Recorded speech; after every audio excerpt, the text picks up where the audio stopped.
Hello students. तो आप सभी को 76वें स्वतंत्रता दिवस की बहुत बहुत शुभकामनाएं।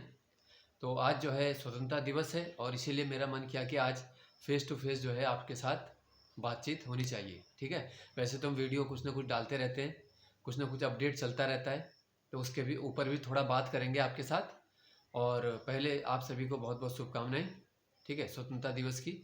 और उम्मीद है कि जो नए छात्र हैं उनकी तैयारियां भी अच्छी खासी चल रही होंगी, क्योंकि अब आयोग में परीक्षा नियंत्रक जो हैं वो भी आ चुकी हैं। ठीक है, शालिनी नेगी, जो कि एक पहले एसडीएम रह चुकी हैं उत्तरकाशी से, वहाँ से उनको यहाँ लाया गया है। इसके अलावा सचिव की नियुक्ति भी हो चुकी है। तो ये सब अच्छी खबरें हैं। जो तैयारी करने वाले छात्र हैं, देखो, उन्हें हमेशा पॉजिटिव रहना चाहिए और नेगेटिविटी फैलाने वालों से दूर रहना चाहिए। ठीक है ना, क्योंकि कई छात्र के आप देखते हो कि भाई वो कमेंट करते हैं कुछ नहीं होगा उत्तराखंड में, ये नहीं होगा, वो नहीं होगा। देख, गवर्नमेंट जॉब लगने वाले लगते हैं, सभी 15 लाख नहीं देते। ठीक है, यह आपको भी पता है कि आपके आसपास के भी बहुत सारे छात्र होते हैं, जानने वाले होते हैं, जो मेहनत से निकले होते हैं। तो वही व्यवस्था जो है आगे बनानी है कि जो भी आगे भर्तियाँ हों वो अच्छे से हों। ठीक है, और उससे क्या होगा, फिर मेरिट भी थोड़ा सही जाएगी, है ना। तो ये बोलना था आपसे। और कनिष्ठ सहायक में हम देखो प्रयास कर ही रहे हैं, जो भी था वो आपने चैनल के माध्यम से देख ही लिया होगा। बाकी अभी इस महीने वेट करते हैं, अगर इस महीने भी कुछ भी नहीं होता है तो फिर सितंबर में दोबारा से जाके हम आयोग में बात रखेंगे अपनी कि भाई अभी इतना लंबा समय होता जा रहा है और शीघ्र इसका परिणाम आप दीजिए और डीवी करवाइए। ठीक है, वरना क्या है कि ये साल भी वरना ऐसे ही निकल जाएगा। तो इसलिए हम इसमें कर रहे हैं। ठीक है, कुछ छात्र सोच रहे हैं कि पहले सारी परीक्षाओं की अच्छे से जांच होने दो, फिर इस मुद्दे में, है ना, फिर कनिष्ठ सहायक का करवाओ। तो देखो, जो जांच चल रही है उसको तो कोई रोक नहीं सकता है।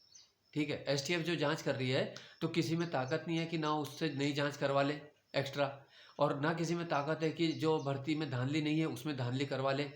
ठीक है, और जो में है तो उसमें हटवा भी नहीं सकते हैं। तो यानी ये किसी के हाथ में नहीं है, ठीक है ना, कि किस भर्ती में जांच करवा लेंगे और किस में नहीं करवा लेंगे। तो इसलिए जो है तो वो होना ही है, तो उसमें कोई डरने की बात नहीं है।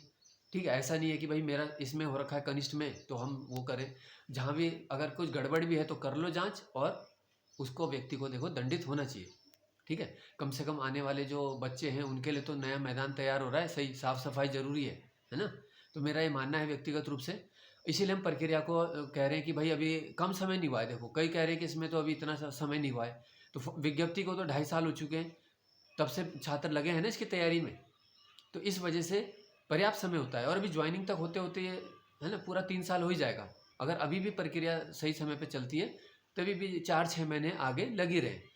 ठीक है, तो इस वजह से हमारी कनिष्ठ सहायक के बारे में ये मेरे मतलब विचार हैं। और आपके विचार जरूरी नहीं ऐसे हों, अलग भी हो सकते हैं, है ना। तो ऐसा जरूरी नहीं होता कि हम हर मुद्दे पे किसी के साथ सहमत हों। लेकिन जब हम कमेंट कर रहे होते हैं कहीं पे, तो हम कई बार ऐसी बातें लिख देते हैं कि अब तो, है ना, कुछ भी बातें ऐसे अनर्गल लिख देते हैं, और जबकि सारे पढ़े लिखे हैं तो कम से कम अपनी बातें सही बोलनी चाहिए। जब हमारे पास बोलने के लिए कोई शब्द नहीं होते तब हम ऐसी बातों का इस्तेमाल करते हैं। जब हमारे पास कोई बात नहीं मिलती है और जब हमें लगता है हम दूसरे को जवाब नहीं दे पा रहे हैं, तब हम निम्न स्तर पे पहुंच जाते हैं। यानी गाली गलौज कर लो, कुछ भी बोल दो व्यक्ति को। फर्जी आईडी बना रखी है, नाम भी नहीं लिखा होता, पता नहीं क्या क्या लिखे है ना अपनी फोटो लगाते हैं। और जो पाक साफ है, देखो, हमने अपनी फोटो भी लगा रखी है, नाम भी साफ लिखा है, मोबाइल नंबर भी मैं सबको देता हूँ, कोई दिक्कत नहीं है। ठीक है ना, जिसे समस्या है बात कर लो। तो ऐसी कोई वो नहीं है। और आगे की परीक्षाओं की तैयारी करते रहो, क्योंकि अभी परीक्षा नियंत्रक जैसे बताया आ चुके हैं, तो उम्मीद है कि अपने समय से परीक्षाएं ज़्यादातर होंगी। ठीक है, बीच बीच में आपसे समय मिलेगा तो इसी तरह बातचीत होती रहेगी। और अपना देखो, छात्रों में सभी में एकजुट होना चाहिए। मैं कहूँ कि जिस भी एग्ज़ाम के छात्र हैं, जो भी है उनके साथ, और जब एकजुटता होती है तो कोई चीज़ में, है ना, उसके लिए हम प्रयास कर पाते हैं। ठीक है, यहाँ पे एक एग्ज़ाम के अंदर भी जो स्टूडेंट होते हैं उनमें भी एकजुटता नहीं है, तो सभी ये सोचते हैं। देखो, बोलते हैं ना, एक कहावत है कि भाई जंगल में आग लगी थी तो सभी दूर से देख रहे थे, लेकिन जब धीरे धीरे फिर आग अपनी तरफ आने लगती है तो अब आदमी क्या है, भागता है इधर उधर, घबराता है। तो वही चीज़ हो रही है। देखो, हर एग्जाम में कुछ ना कुछ हो जाता है, फिर हम उसका साथ नहीं देते कभी। ठीक है ना, किसी भी एग्जाम में कुछ होता है तो हम सोचते हैं मेरा थोड़ी है, मुझे क्या लेना। लेकिन जब वही चीज़ हमारे आगे आने वाली होती है ना, अभी तक इतनी परीक्षाएं हो चुकी हैं, लेकिन वही चीज़ जब अगली परीक्षाओं में होगी तो फिर हम कहेंगे, वो वाले भी चिल्लाएंगे फिर। ठीक है ना, तो इसीलिए जो व्यवस्थाएं सही की जा रही हैं उनमें सपोर्ट होना चाहिए। ठीक है, जो सही चीज़ है उसका साथ दो सब लोग। जहाँ पे कोई मतलब सही मांग उठ रही है तो उसका भी मजाक मत उड़ाओ। चाहे चाहे 2 व्यक्ति उठा रहे हैं उस मांग को, चाहे एक व्यक्ति बोल रहा है कि ऐसा होना चाहिए, तो उसको सही है तो साथ दो, नहीं है तो मत दो, ठीक है ना। तो ये मेरा मानना है। बाकी देखो जो है सही है। और आपको एक बार फिर से स्वतंत्रता दिवस की बहुत बहुत शुभकामनाएं और आपका दिन शुभ हो। धन्यवाद।